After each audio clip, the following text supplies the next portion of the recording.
হ্যাঁ, শয়তানি হলো ওর মধ্যে। ও যদি না যায় তুই বেটার সুযোগ পাইতো না। ওই বেটার সুযোগ ও দিছে। বাচ্চা আনতে যাই, বাচ্চা দেখতে যাই, সে বলবে বাড়ির নিচে দাঁড়ায় আছে, আমার খুন করতে দাঁড়ায় আছে। পেয়েছি ওরা বললেন তুই এক কাজ করতো, বাচ্চাটা বেটার দিয়ে দে।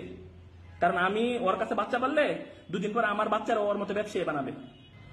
আমি আমার ওয়াইফরে মানে পরক্রিয়ায় বাধা দেওয়ায়, পরক্রিয়ায় শাসন করায় আজকে আমি নিজে অপরাধী হয়ে গেলাম। যাক, আমার কেউ কাছে আসলে ভালো হওয়ার এত উদ্দেশ্যই ছিল না। আপনাদের ভুলটা কিছুটা যদি আমি ভাঙাইতে পারি, এটি হয়তো সার্থকতা। সে ফেসবুকে কিছু ছবি দিছে, সে মেলে গেলে, হ্যাঁ, সে ব্যথাটা পাইছে, ব্যথার পুরো ইচ এন্ড এভরিথিং আপনারা জানেন।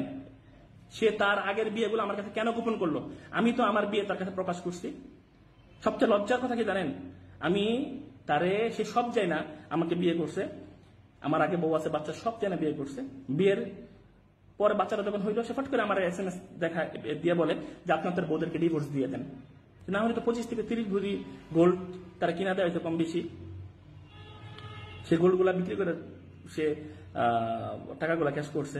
আমার ঘরের সমস্ত ফার্নিচার সে নিয়ে গেছে, আমার ঘরের সমস্ত ফার্নিচার সে নিয়ে, তারপরে তো আমি তার কিছু বলি নাই।